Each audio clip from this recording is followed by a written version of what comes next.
Kalau bicara indikator amalan kita diterima, tadi di akhir Anda sampaikan bahwasanya orang yang diterima amalannya, yang istiqamah insya Allah adalah orang yang menjaga amal soleh tersebut. Hal jazaul ihsan illal ihsan. Tidaklah pahala kebaikan kecuali kebaikan pula. Jadi tatkala engkau selesai Ramadan, engkau merasa lebih dekat sama Allah Azza wa Jalla. Engkau bisa sholat malam, bisa sholat duha, bisa baca Quran, bisa nahan diri dari berbuat kemaksiatan. Maka itu tanda-tanda Allah menerima amalanmu di bulan Ramadan. Sehingga walaupun tidak seperti di bulan Ramadan, tapi dia jaga. Dan tatkala dia terjerumus dalam dosa, dia balik. Karena ada orang dikasih kekayaan sama Allah, bukannya tambah baik, tambah buruk. Sehingga kekayaan itu jadi azab buat dia. Tapi orang-orang yang dijaga sama Allah Azza wa Jalla, ketika dia dikasih nikmat, dia gunakan untuk ketaatan. Artinya dia merasakan, ya Allah, alhamdulillah Anda bisa baca Quran sekarang Ustaz. Bisa mulai menghafal Quran, selama ini gak pernah ngafalin Quran. Kalau bicara kitab, aduh udah banyak lah. Kalau dokter mungkin hafal tuh namanya obat-obat gitu. Kadang-kadang namanya surat di Al-Quranul Karim gak hafal. Tapi selesai Ramadan, alhamdulillah Ustaz. Alhamdulillah. Juz 30 Anda sudah mulai menghafalnya. Ini tanda. Sehingga kita perlu jaga. Jadi tandanya, indikatornya itu bukan kau tambah kaya, bukan kau tambah sukses. Enggak. Memang orang-orang kafir itu semuanya dinilai dengan materi. Kenapa sampai ada majalah yang menyebutkan urutan orang terkaya di dunia? Kenapa? Karena memang mereka menilai orang itu dari materi. Dari penampilan, dari tas yang dibawa, dari jamnya. Sehingga jangan dipikir ketika amalmu diterima berarti rezekimu tambah luas.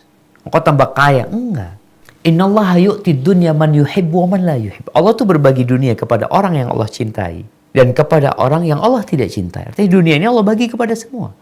Mukmin kafir Allah kasih. Wa la yu'til iman illa man yuhib. Tapi Allah tidak berbagi keimanan kecuali kepada orang yang Allah cintain. Jadi tatkala engkau lebih banyak ketaatannya, merasakan lebih dekat sama Allah, bisa melakukan ibadah-ibadah yang sebelumnya tidak biasa engkau kerjakan, maka semoga itu menjadi indikator amalanmu diterima dan engkau bisa istiqamah dan pada akhirnya husnul khatimah. Adapun bicara amalan apa atau doa apa agar kita bisa istiqamah, ingat sama Allah, zikir, perbanyak zikir. Kenapa? Ketika Allah memerintahkan salat, aqimis salata li dzikri. Dirikan salat untuk mengingat Allah Subhanahu wa taala. Mengingat Allah dengan salat kita. Dari mulai Allahu Akbar, Allahu Akbar, terus kita katakan Allahu Akbar, Allahu Akbar, Allahu Akbar. Jadi agar engkau bisa istiqomah. Zikir pagi dan petang. Ketika godaan setan datang, katakan a'udzubillahi minasyaitonirrajim.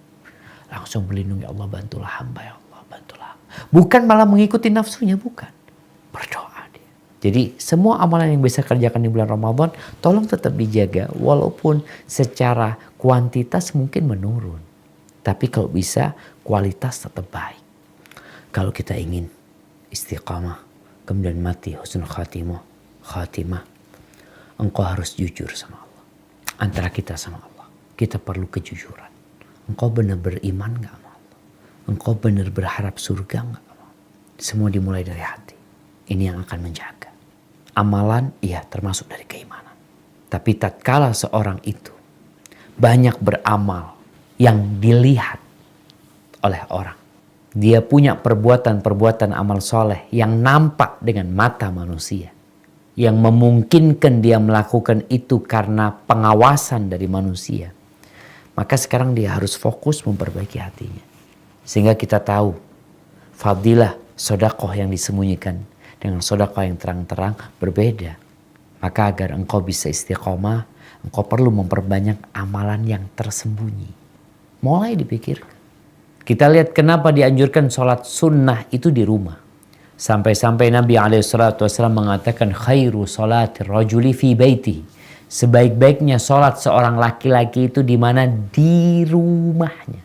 Illal maktubah, kecuali sholat wajib di masjid. Untuk apa semua itu? Untuk membuktikan kejujuranmu kepada Allah Subhanahu wa taala. Engkau tetap sholat walaupun gak ada yang lihat. Engkau tetap beribadah walaupun tidak ada manusia. Makanya sholat sunnah di rumah lebih utama daripada sholat di masjid. Maka sekarang kita berusaha untuk mengasah keimanan kita. memperbaharui keimanan kita, memohon kepada Allah Azza wa Jalla dengan cara kita memiliki amalan-amalan yang tersembunyi. Maka Nabi SAW bersabda, liyakun li ahadikum khib'un min amalin soleh. Hendaklah setiap kalian itu punya amal soleh yang tersembunyi, punya dia itu.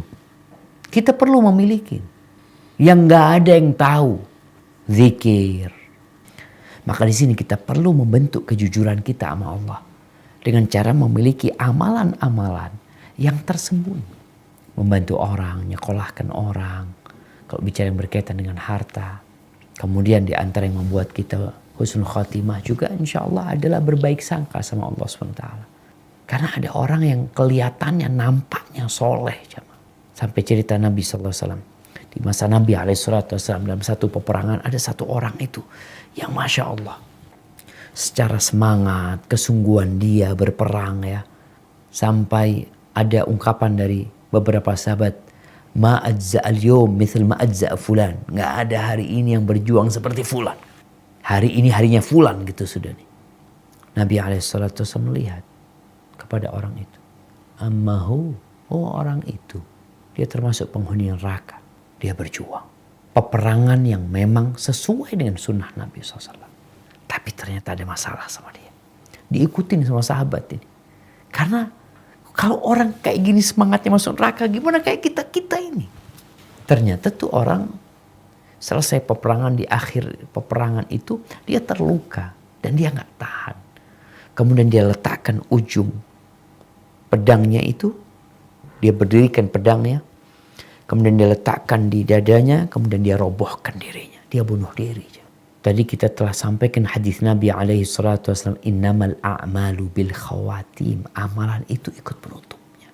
Maka tunjukkan kejujuranmu. Di masa Nabi SAW ada seorang penulis wahyu Nabi. Yang hafal surat Al-Baqarah, surat Ali Imran. Akhir hayatnya murtad dia. Murtad. Maka kita benar-benar harus jujur sama Allah. Makanya sering-sering ya. Sebelum tidur ya. Kita baca doa. Sebelum tidur ada doa yang diajarkan Nabi SAW.